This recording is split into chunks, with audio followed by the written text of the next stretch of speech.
اور جہاں تک رسول اللہ صلی اللہ علیہ وسلم کی باطنی خوبیاں ہیں، اخلاقیات ہیں، اس سلسلے میں میں صرف ایک حوالہ جو ہے وہ پیش کروں گا۔ صحیح بخاری کے اندر نبی پاک صلی اللہ علیہ وسلم پر جب پہلی دفعہ جبریل امین غار حراء میں تشریف لائے، واقعہ تفصیلی ہے، صحیح بخاری میں موجود ہے، تو گھبرائے ہوئے اور پریشانی کے عالم میں نبی کریم صلی اللہ علیہ وسلم گھر آئے، اور وہاں جو ہے ام المومنین سیدہ خدیجہ رضی اللہ عنہا موجود تھی۔ آپ لیٹ گئے گھبرائے ہوئے پریشانی کے عالم میں، جب تھوڑی دیر آرام کیا اور طبیعت نارمل ہوئی، اٹھے تو پھر حضرت خدیجہ رضی اللہ عنہا سے سارا واقعہ بیان کیا، اور دوران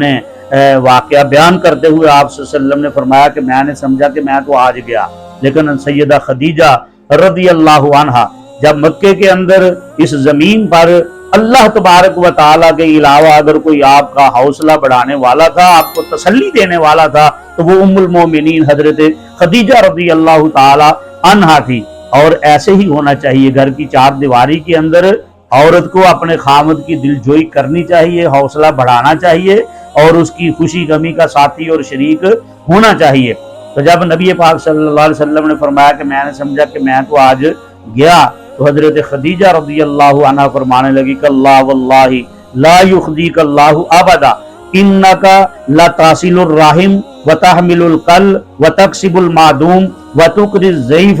وتعین علی نوائب الحق۔ فرمایا میں اللہ کی قسم اٹھا کے کہتی ہوں، حضرت خدیجہ فرمانے لگی میں اللہ کی قسم اٹھا کے کہتی ہوں کہ اللہ تبارک و تعالی آپ کو بھی یار و مددگار نہیں چھوڑے گا۔ کیوں؟ اس لیے کہ آپ رشتوں کو ملاتے ہیں، اگر کوئی توڑنا بھی چاہے، ناراض بھی ہونا چاہے، تو آپ رشتے کو جوڑتے ہو۔ وَتَحْمِلُ الْقَلَّ، کوئی بوجھ کے نیچے بوجھ تلے دبا ہوا ہو تو آپ اس کا بوجھ جو ہے وہ اپنے سر پہ لیتے ہیں، اور اس کی پریشانی کا آپ شریک بنتے ہیں اور حصے دار اس کے ساتھ بنتے ہیں۔ وَتَكْسِبُ الْمَعْدُومَ، اور جس کے پاس گزارے کے لیے اور کھانے پینے کے لیے کچھ نہ ہو، آپ کما کے اس کو دیتے ہیں۔ اور اسی طرح فرمایا وَتُقْرِئُ الضَّيْفَ، اور آپ مہمان کی مہمان نوازی کرتے ہیں۔ وَتُعِينُ عَلَى نَوَائِبِ الْحَقِّ، اور حق کی راہ میں اگر کوئی ضرورت پیش آئے تو آپ پیش ہوتی ہیں، جن کے اندر اللہ تعالیٰ نے ایسی خوبیاں اور صفات رکھی ہوئی ہوں۔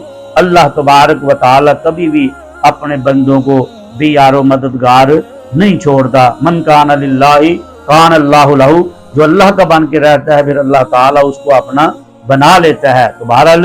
ہمارا یہ نظریہ اور ہمارا یہ عقیدہ اور ہمارے خیالات یہ ہے کہ جو بھی کلمہ پڑھنے والا مسلمان ہے اور رسول اللہ صلی اللہ علیہ وسلم کی ختم نبوت پر ایمان رکھتا ہے، یقیناً آپ صلی اللہ علیہ وسلم کے ساتھ حد درجے کی محبت کرتا ہے۔ طریقہ کار اس کا مختلف ہو سکتا ہے، انداز اس کا ایک مختلف ہو سکتا ہے، بہرحال انداز بھی اور طریقہ کار بھی وہی اپنانا چاہیے جس کی رہنمائی قرآن کرتا ہے یا رسول اللہ صلی اللہ علیہ وسلم کی سنت اور سیرت کرتی ہے اور صحابہ کرام رضوان اللہ علیہم اجمعین کا طرز عمل کرتا ہے۔ اللہ تعالیٰ سے دعا ہے کہ اللہ تبارک و تعالیٰ نبی پاک صلی اللہ علیہ وسلم کی محبت ہمارے سینوں میں پیدا فرمائے، اور اسی محبت پر ایمان پر اللہ تبارک و تعالیٰ خاتمہ بالایمان نصیب فرمائے۔ وآخر دعوانا الحمدللہ رب العالمین۔